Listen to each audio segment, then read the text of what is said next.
Good morning, Secretary!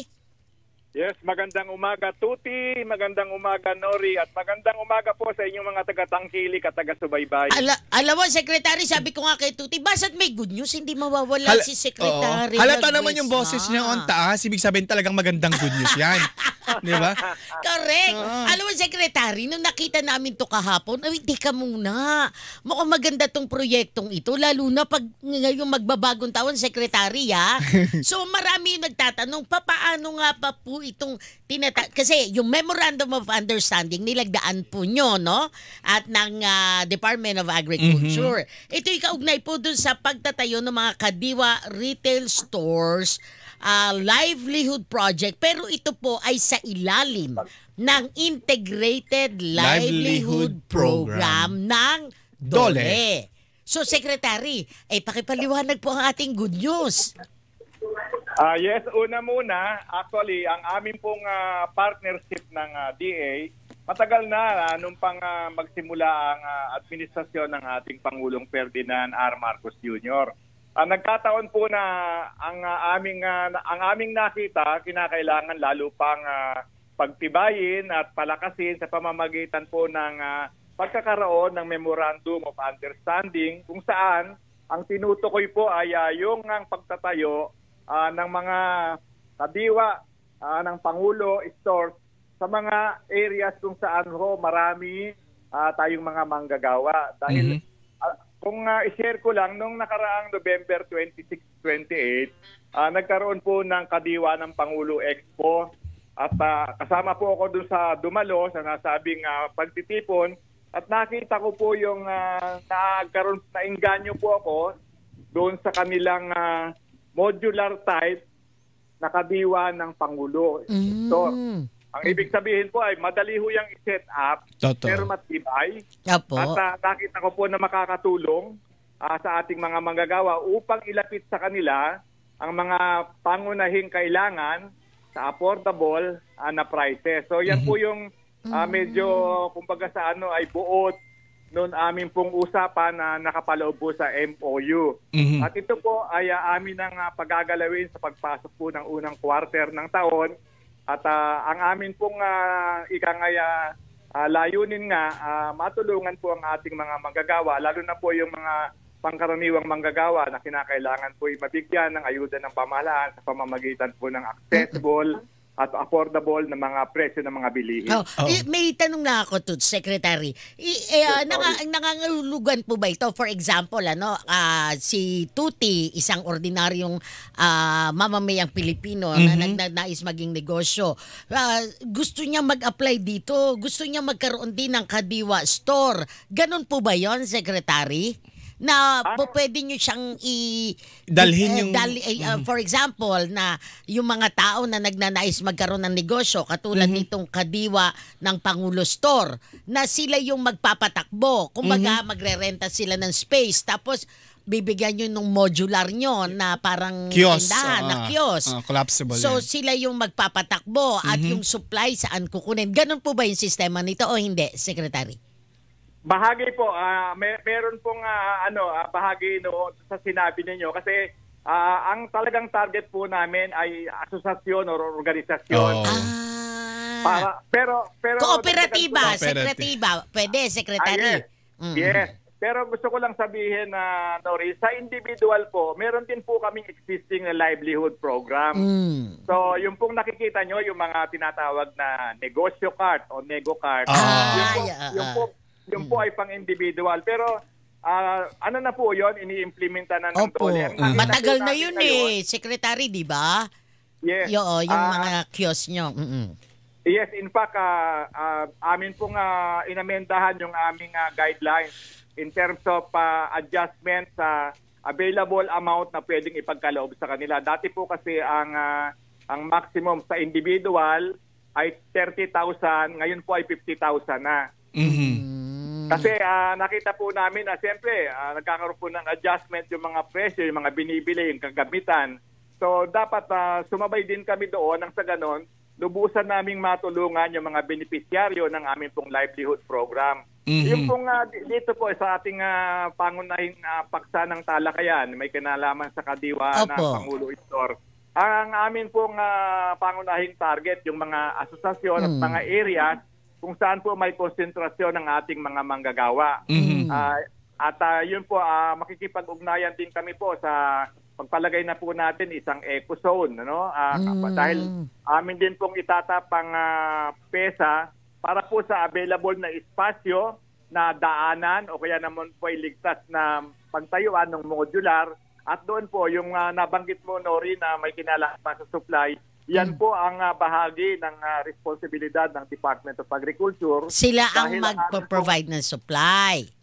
Opo, at sila po yung may uugnay sa mga farmers, fisher folks para po nagkakaroon po talaga ng direktang merkado ang atin. Parang magiging bagsakan center.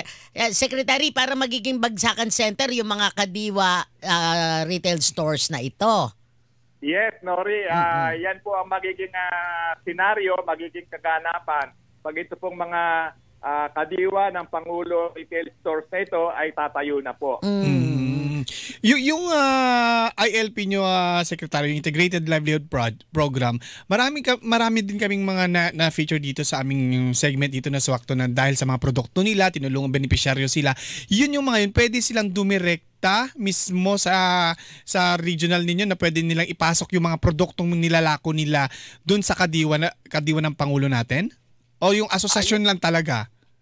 Hindi, pwede rin makikipag-ugnayan kasi ang atin naman, alam mo, inklusibo naman yung serbisyo ng ating pamahalaan. No? Hindi naman siya pumipili kung nangangailangan at eligible or qualified. Ay atin po silang pagkakalooban ng serbisyo. Yun lang, gusto natin na tulungan din yung mga asosasyon or organisasyon ng mga manggagawa at yung access ng produkto ng mga farmers at fisher po, mabigyan po natin talaga ng suporta, lalong lumugo ang kanilang negosyo. At maganda yung nabanggit mo kanina, Tuti. No? In fact, nung nakaraang buwan, nagkaroon po kami ng Kabuhayan Award.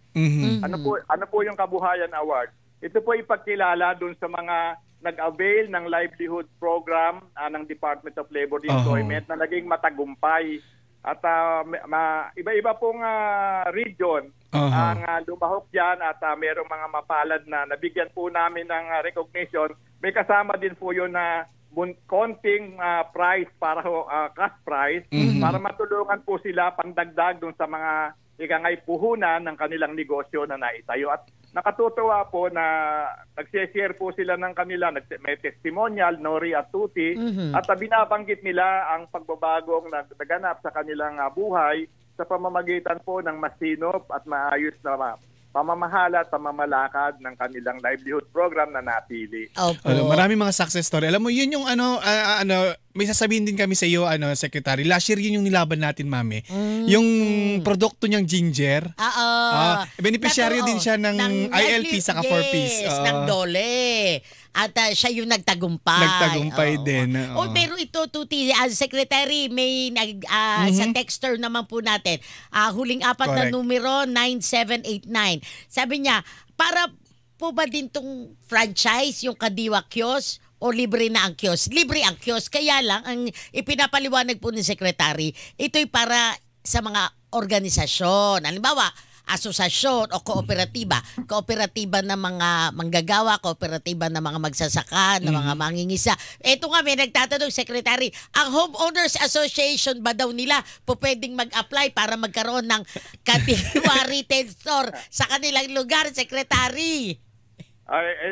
Siguro po ang aking itatanong po natin yan sa ating partner na si Secretary Kiko ng DA kasi ang target po ng Kadiwa ng Pangulo sa pangkalahatan yung pong ating mga pangkaraniwang mamamayan. Baka naman po yung nagtatanong na homeowners medyo first class sa kanya subdivision. Uy, Mami, natawa si Secretary, baka naman yung homeowners na to ay mula sa Corinthian pa. Wag naman. ang proyekto ito, sinasabi nga ni Secretary Laguesman, no? Para po ito, no, dun sa mga kababayan natin na mas nangangailangan. Correct. No? So, inilalapit na mismo ng DOLE at ng Department of Agriculture sa kanila. So, yung mga asosasyon, yun yung dapat na, halimbawa, asosasyon ng mga maralitang Pilipino. May mga ganon secretary. So, halimbawa, dun sa area na merong mga karamihan ay mga illegal settlers na mga informal settlers. Illegal, I'm sorry. I'm sorry. Sorry, Secretary. Informal settlers at tawag. Alam, medyo pagka nagkakaedad na, no? So, informal settlers. Yung mga ganon, di ba, Secretary? Yan yung konsepto. Yes, para yun kasi ang layunin po ng kadiwa ng Pangulo nang yan po ay kanyang ibalik at gawing operational. In fact, ang layunin po ng Pangulong Bongbong Marcos at ito po ay talagang isinusulong ng DA, lahat halos sana ng mga areas natin sa buong bansa ay magkaroon po ng kadiwa ng Pangulo at tiyakin yung supply po kasi papasok din po dito hindi lamang po yung mga ginagawa ng mga farmers natin o mga produce ng farmers at saka ng atin po mga fisher folks. Pati po siguro yung mga maliliit na negosyo yung sinusuportahan ng DTI, pwede pong maging bahagi niyan kasi magtutulong-tulong po upang lalong maipaabot sa ating mga pangkaraniwang mamamayan at panggagawa. Yun pong mga produkto na di kalidad naman po, kagaya po ng mga gulay, prutas, sa mga presko at ang presyo po ay affordable para sa mga pangkaraniwang mamamayan. Ibig sabihin ba dito, Secretary, sasalain nyo din po yung mga agri-products na ilalagay natin dun sa kadiwa? Baka mamaya magkapare-parehas? Yes, kailangan merong variety na tinatawag para nang sa ganon, hindi naman lahat ay kumbaga sabihin natin, kamatis o sibuyas, mga ganon. Dapat may variety para makita rin ng ating mga, kasi kasama din po sa ating dinidireksyon at ito gusto makita ng ating Pangulo yung tamang nutrisyon, lalo po sa mga bata. Diba, meron pong programa ang DSWD, yung walang gutom. So medyo meron pong food stamp na nabibigay pero meron pong guidelines din. Kagaya din po sa kadiwa, magkakaroon din po tayo ng guidelines. Sinais po natin tiyakin, sustainable po at napapakinabangan yung mga programa na ngayon ay sinasagawa ng ating pamahalaan. Meron na pong mga umiiral na mga programa, pinalalakas po, ini-enhance kasi ang direksyon convergence ng mga departamento na may magkakahalin tulad halos na mandato o programa, palalakasin para yung impact niya maramdaman talaga ng mga mamamayan ng ating bansa. Secretary, nasabi nyo kasi 'di ba yung mga pwedeng pumunta dito sa Kadiwa program natin, yung Kadiwa Retail natin ay yung parte ng asosasyon. For example po yung mga nakikinig sa atin, 'di ba? Nabalita naman mga recent months, Secretary, mga nasisirang mga kamatis, nasisirang mga gulay. Kung gusto nilang ipasok yung mga ganon na hindi sila parte ng asosasyon, saan sila pwedeng makipag-ugnayan para ipasok dito sa retail store ng Kadiwa po? Sa ating mga pinakamalapit na tanggapan ng Department of Labor and Employment, halos lahat naman po ng probinsya, meron po tayo. Sa mga sentro, meron po tayo. At pwede rin po silang magpaabot kung sila po ay sabihin natin na meron po silang access sa aming online na hotline, yung 1349. Pwede rin po nilang ipaabot yung kanilang kahilingan o kada ang pagtatanong nila kung paano ang availment. Gusto ko lang sabihin na ito ay aarangkada sa susunod na taon. At hindi naman ito nagpirmahan kami ay bukas mayroon na. Correct. Apo. Marami pang naasikasuhin Yes. No, hindi naman ganun karami kasi nakita ko talagang alam nyo ba na napag-usapan lang namin itong convergence na ito ni Sec Kiko noong November 26. Tapos nag-MOA signing agad Opo, nagpirmahan na kami kasi gusto po namin talagang mabilis at maayos na serbisyo para po sa ating mga mamamayan dahil lagi tayong nakakadinig, mabagal, hindi naaabutan. Hindi naman po namin siguro mapagsabay-sabay dahil hindi naman po talaga unlimited ang mga resources. Pero nagbibigay po kami ng prioridad doon sa nabanggit mo, Nori at Tuki, na yung mga higit na nangangailangan, unahin po natin sila dahil wala silang kapasidad na tumayo ng sarili, medyo antabayanan, gabayan, ayudahan po natin. Pero ang direksyon po, gusto natin gawin na sa certain point in time, sila po ay magiging produktibong miyembro ng ating lipunan at hindi na po aasa sa ayuda ng pamahalaan, makakatulong naman po tayo sa ibang sektor pa na kailangan natin. Secretary, sa tingin nyo, ilang mga beneficiaryo po ng ILP ang matutulungan natin kapag yung mga produkto nila nilagay nila dito sa Kadiwa retail stores? Tuti, wala pa akong concrete na bilang, no? Pero alam mo yung bagamat kahapon lang kami nagpirmahan ni Secretary Kiko. The day before, which is Thursday, meron na po akong kausap na isang labor organization. At sa area po niya, humigit kumulang doon sa lugar na kanilang pinagtatrabahuhan kasi may mga kalapit na kumpanya, ay mahigit 10,000 po ang empleyado ron. So, excited po kami na yun ang maging kauna-unahan na dun sa partnership namin ng DA, may kinalaman po sa Kadiwa ng Pangulo at bibilisan po namin ang implementasyon para maramdaman kagad ng ating mga manggagawa higit sa kalahat at ng kanilang pamilya ang serbisyo po ng pamahalaan. May nagtatanong lang, Secretary, yung mga asosasyon daw po na mga kooperatiba na mga interesado, papaano po sila maaring mag-apply dito sa programang ito? Hintayin po nila yung aming ilalabas na mga informasyon. Pero sa ngayon po, pwede po sila kagad mag-touch base. Yung nga sa nabanggit ko kanina, Nori. Opo. Mga opisina ng Department of Labor and Employment sa mga iba-ibang mga rehiyon. Meron pong mga provincial offices din sila para yung accessibility po ng serbisyo. At sa National Capital Region po, yung regional office at saka mga field offices na nakakalat po sa iba-ibang syudad at munisipyo, nag-iisang munisipyo ng ating NCR at dito po sa amin sa central office sa Intramuros, Manila. Ayan. Anyway, bibigay namin yung pagkakataon sa iyo, Secretary, no, na maigbigay na mensahe sa ating mga kapuso. Kaugnay po dito sa bagong proyekto na naman ito ng Department of Labor and Employment. Katuwang po ang Department of Agriculture. Go ahead po, Secretary.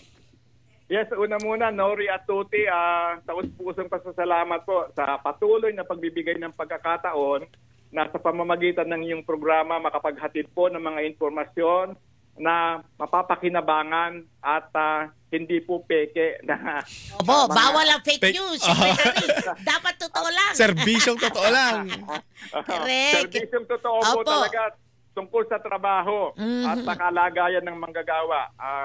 Yun po ang gusto namin na makita at kung meron po silang mga nais na itanong, liwanagin, nabukas po ang aming tanggapan at pangalawa, ang mga programa po ng Department of Labor and Employment ay libre.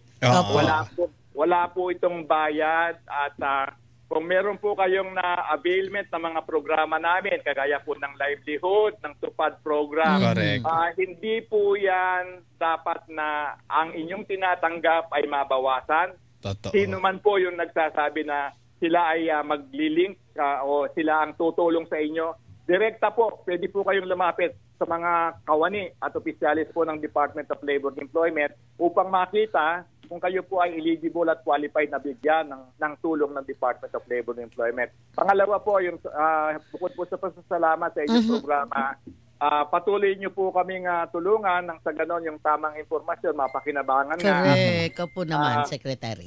At saka, Nori at Tuti, yun nga, kung meron pong mga concerns na pinapaabot sa inyo, pwede pong ipadala rin kagad sa amin sa Department of Labor and Employment para mabigyan ng aksyon, karampatang solusyon, ano man yung problema, na saklaw po ng Department of Labor and Employment. At panghuli, nais ko pong ipaabot ang sa ngalan ng Department of Labor and Employment, ang pagbati po sa ating mga manggagawa at kanilang pamilya, sama na rin po ang mga namumuhunan at kayo ng isa pong mapayapa at mabiyayang Pasko at isa pong mapangako at manigong bagong taon po sa ating lahat. Yes, Secretary. Thank Maligayang you. Pasko sa ating lahat. Secretary, bago ka pa naming pakawalan, baka mamaya may good news ka pa dyan. Magandang Christmas gift sa mga manggagawa. Baka mayroon pang papel dyan sa tabi mo na napirmahan ng komento. Baka gusto mo i-break na dito.